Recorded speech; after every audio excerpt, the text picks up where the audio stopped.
Olá! Hoje a gente vai mergulhar numa abordagem terapêutica, assim, fascinante, criada por Jacob Levi Moreno, o psicodrama. A ideia por trás dele é genial, na verdade. Pensa só, e se a vida fosse um grande palco? E se a gente pudesse não só atuar, mas também reescrever o nosso próprio roteiro? E essa citação do Moreno, nossa, ela resume tudo perfeitamente. Porque se a gente parar para pensar, é exatamente isso que acontece, né? Todo santo dia a gente assume papéis, no trabalho, em casa, com os amigos, e o psicodrama ele usa justamente essa metáfora do palco para nos ajudar a enxergar os roteiros que a gente segue. E o mais doido é que, na maioria das vezes, a gente faz isso no piloto automático, sem nem se dar conta. E qual a premissa central de tudo isso? Bom, a grande sacada do Moreno foi perceber que dentro de cada um de nós existe uma força de cura superpoderosa, a espontaneidade e a criatividade. Ele acreditava que são justamente essas duas forças que nos permitem quebrar aqueles ciclos de repetição que às vezes nos prendem. E aí que entra a pergunta de US$ 1 milhão, né? A gente está escolhendo esses papéis de forma consciente? O psicodrama joga uma luz justamente nesses padrões, nesses papéis que a gente vive no automático. O objetivo, no fim das contas, é fazer essa transição, sair de um lugar de ator que só segue o script para virar o diretor, o autor consciente da própria história. E é aqui que o método do psicodrama fica realmente diferente. Ele propõe uma mudança radical na terapia tradicional. Em vez de só ficar no campo da fala, a gente parte para a ação. Ou seja, não é só sobre falar do problema, mas sobre vivenciar o problema de novo, de um jeito diferente. Olha só que interessante esse contraste. De um lado, a gente tem a terapia mais tradicional, focada na memória verbal, na análise, no falar sobre. Do outro, o psicodrama mergulha de cabeça na experiência do corpo, da emoção. É basicamente a diferença entre só contar uma história e poder reencenar essa história, sentir ela de novo, só que num ambiente totalmente seguro, onde é possível testar e encontrar novas saídas. E é por isso que a ação é tão transformadora, sabe? Porque esse processo ativo permite que a pessoa experimente, na prática, novas respostas, novos comportamentos, mas sem risco. Pensa nisso como se fosse um laboratório da vida real. Um lugar para testar possibilidades que, lá fora, no dia a dia, parecem, sei lá, muito difíceis ou até arriscadas demais. Ok, isso tudo soa muito interessante, mas como é que funciona na prática? Bom, o psicodrama não é só uma ideia. Ele tem uma caixa de ferramentas bem específica para facilitar essa transformação. São seus instrumentos essenciais. Basicamente, a gente pode pensar em três conceitos principais que estruturam todo o processo: papéis, espelhos e dramas. Cada um deles tem uma função única para ajudar a trazer o nosso mundo interno para esse palco terapêutico. Primeiro, vamos falar dos papéis.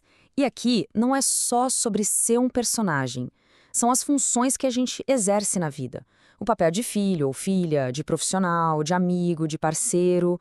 O psicodrama ajuda a gente a entender como esses papéis foram construídos, de onde eles vieram e, o mais importante, como a gente pode deixar eles mais flexíveis e mais autênticos. Depois, vem a técnica do espelho.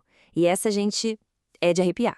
É literalmente a chance de se ver de fora, como se estivesse assistindo a um filme sobre a sua própria vida.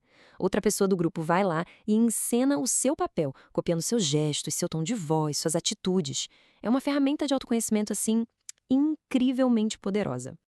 E por fim, temos os dramas, que são, digamos, a atividade central, o coração do processo. Aqui é onde acontece a encenação de uma memória, de um sonho, de um conflito interno, qualquer coisa. Ao colocar para fora no palco o que está dentro, a gente consegue liberar emoções que estavam presas e, principalmente, organizar essas experiências de um jeito novo, o que traz uma clareza, uma integração imensa. E o mais legal é que a influência do Moreno vai muito além do psicodrama. Os princípios que ele criou são tão fundamentais que acabaram servindo de base, de pilar para várias outras abordagens terapêuticas. Isso só mostra o quanto o método é versátil, né? Por exemplo, as constelações familiares, que usam pessoas ou objetos para representar a família e explorar as dinâmicas, bebem muito dessa fonte. Até a hipnose ericksoniana, que acessa outros estados de consciência, muitas vezes usa os insights do Moreno sobre dramatização para aprofundar o processo de cura. E o que acontece quando a gente integra essas abordagens? A gente cria um campo terapêutico muito mais rico, mais dinâmico, mais profundo. A pessoa deixa de ser vista só pelos seus problemas e passa a ser vista como um todo, um ser com muitas dimensões, criativo e que é totalmente capaz de acessar e juntar as diferentes partes de si para encontrar soluções novas. E com isso, a gente volta lá para o começo, fechando o ciclo da nossa metáfora do palco. Porque o objetivo final de todo esse processo, de todo esse trabalho, é uma palavra: empoderamento. Essa frase do Moreno, ela é o resumo de tudo.